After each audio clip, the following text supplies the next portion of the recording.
Hi guys, it's Shack time again. Right, today we're going to be having a look at I say new, it's not really all that new, it's been out a while now, but it's the Anysecu W5. This is a smart bit of kit and I'm going to go through a few of the features and functions of this. Closer look, there we go. Now this is combined, it's a 3-in-1 or maybe it's a 4-in-1. This is a push to talk network radio device. It's got a smart screen, which does Android version 6, with all the apps and the store apps available on this one, the Play apps. You've also got a UHF radio on this, as well as a telephone, and obviously all the bits that go with that.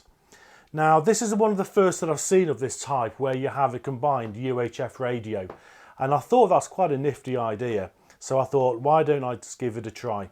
Not really convinced it was going to be all that good. I thought, well, let's have a look anyway. We've got nothing to lose, apart from £100, which is what they cost on eBay. About £100, maybe just over. This particular one was from eBay, and it's not marked or branded. This is the box it came in. There's no model number, make, or anything on there. There's a few little stickers on the back, which don't actually mean anything at all. But the box is of quite a good standard, quite a good quality. So inside the box then, the little bag in which the handset came with two aerials. Now it is only a single band, it is a UHF radio. It doesn't actually need the antenna for the telephone or for the network radio side of things. They're all internet and web based on the telephone networks, and they all use an integrated antenna. Just like if we looked at the other handsets that we've looked at in the past, where these just clip off, the F23s, F30s, these antennas just unscrew, don't make any difference at all. It's exactly the same with this. Does not need an antenna for the operation of the telephone. This is purely for the FM side of things, for the UHF radio. So it comes with two, the smaller one and the slightly larger one, slightly higher gain antenna there. Doesn't really make that much difference in reality. I think they're claiming to give about 3 or 4 watts output on these. In reality, I don't know, I've not tested. I'll be surprised if it is that much. But I think if you get a couple of watts, 1 to 2 watts out of this, you're not doing too badly at all. I've tried this out on UHF and I was very pleasantly surprised with the quality, but we'll go through that in a little while. So what do we have on this then? What features and functions do we have? Well, first of all, looking at the outside, the first thing that you notice, it feels quite good and sturdy. Also, on the back, it's been stamped IP67. So that indicates to me that this has got a certain element of weatherproofness surrounding it. Not waterproof, you can't dunk it in a bucket of water and expect it to work. However, if it's raining outside, it indicates that you should be pretty much okay with this. However, saying that, you've got an earpiece and a speaker at the top, larger speaker microphone at the bottom. Doesn't look all that waterproof to me. And as for these buttons here, they're quite flimsy little plastic buttons, and I don't know how well they would go towards stopping water getting through to them. The side of it, you've got optional extra. There's no protective cover for this, and it's just a microphone. Well, it's a bit like the Motorola microphones that clip onto there and screw in. And then you've got your charging point, which is the USB micro for your charge. On this side, you've got your push to talk button. You've got another button there, which obviously is something you can program to perform pretty much whatever function you want. And you've got volume up and down. This is not the volume button. This here is the frequency selector. Okay, that won't alter your volume. It's those buttons there. And you've got another button at the top here, again, to be programmed to pretty much whatever you want it to be programmed to. Taking the battery off, unclips and pulls out. It feels a fairly steady battery, a fairly sturdy battery rather. You've got a nice little red seal, rubber seal that runs along the inside there. Yeah, it sticks out a little bit. I think that probably does help with the patterned marks inside the battery cover. So I would expect there'll be an element of waterproofness and weather resistance with this on the back of it. Again, what you get at the front, I don't know. Now this does say it's an Android and it's a 3G device. That's one of the biggest downfalls of this. It's only 3G. So I've done some tests with 3G, comparing it to 4G, and that's going to be shown in a video maybe sometime next week. However, 3G, there are a lot of areas where 3G doesn't cover, where this will obviously lose out. But if you're at home and it's connected to Wi-Fi, or you're out and about and you've connected to public Wi-Fi, you get a signal, no problems at all, and it works just fine. Right, let's have a closer look then and see what we've got feature-wise. Okay, so we've powered the device on, and I've installed an extra few apps on this. I've installed Zello, PTT is part of the apps that it comes with, and I've installed WhatsApp as well. WhatsApp is just a useful text service to use. I did try doing a video call using WhatsApp to this calling my iPhone, and I was really surprised on how well it coped with it. The front mounting camera, the front, and the rear one, both handled very well, and the quality was quite good. However, the screen on here was even better. It was almost a high definition screen.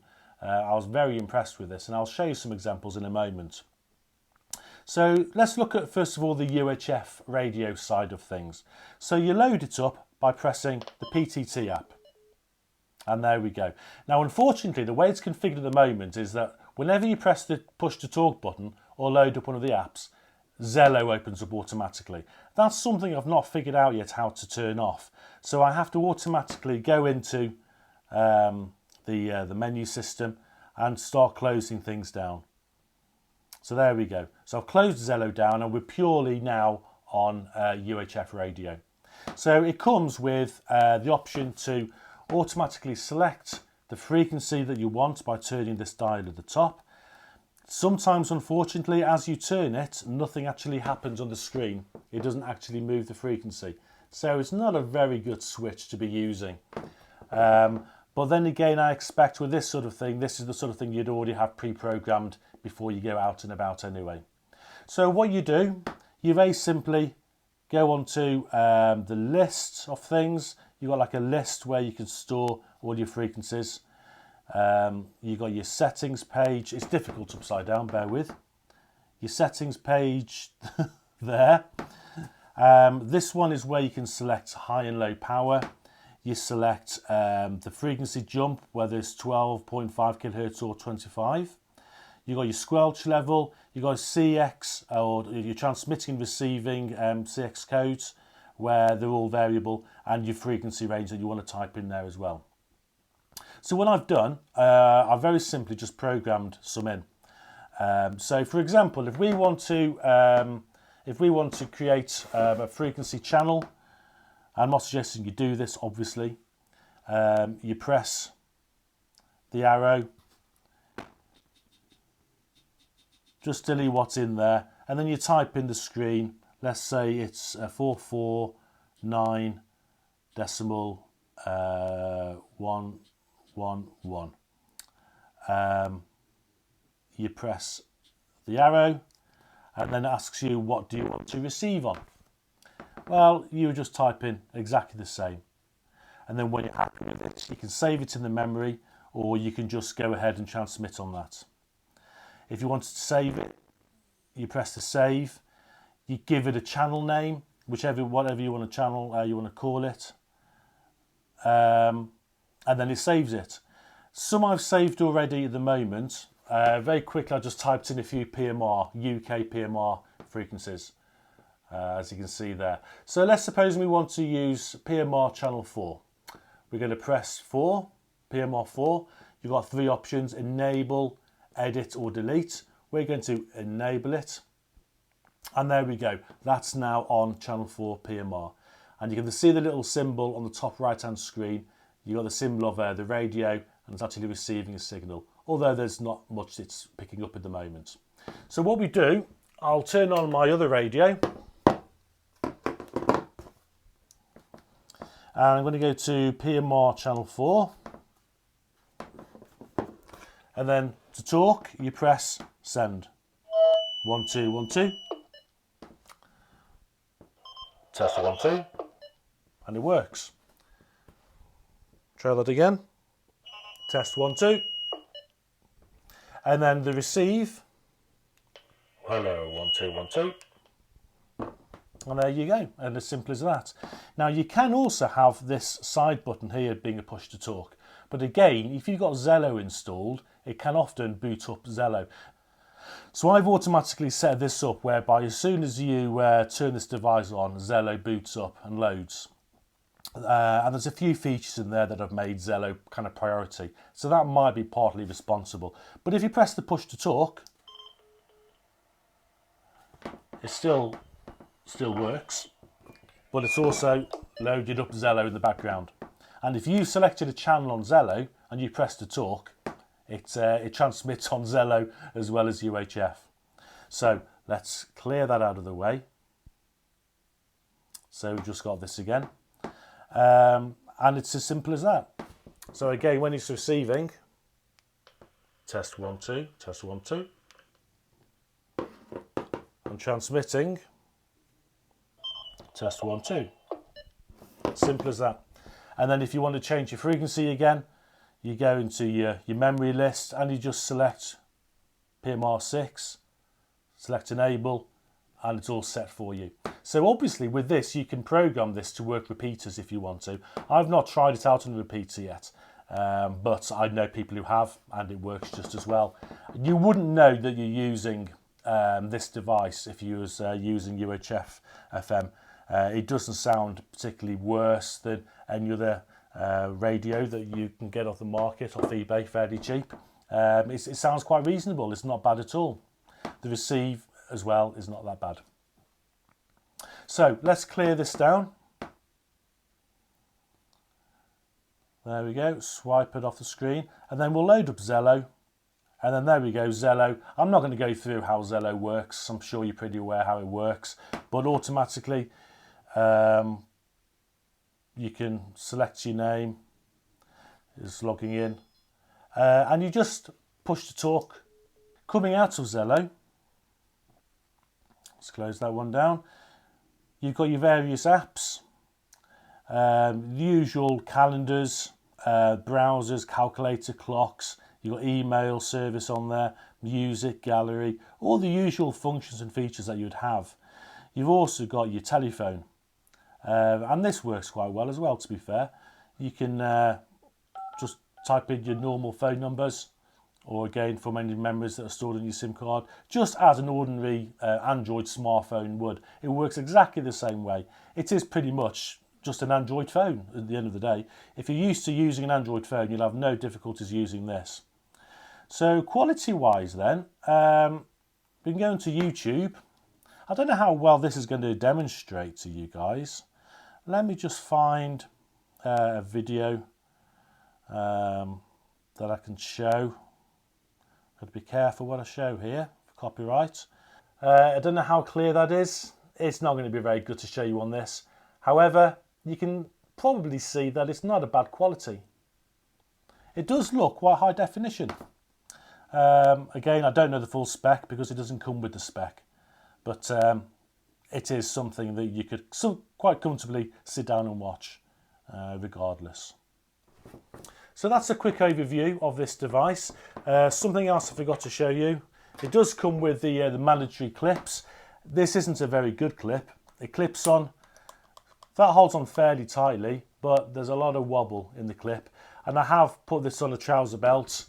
And if you can just see the plastic bit on the bottom of that clip, doesn't really hook around your belt or your trousers very well.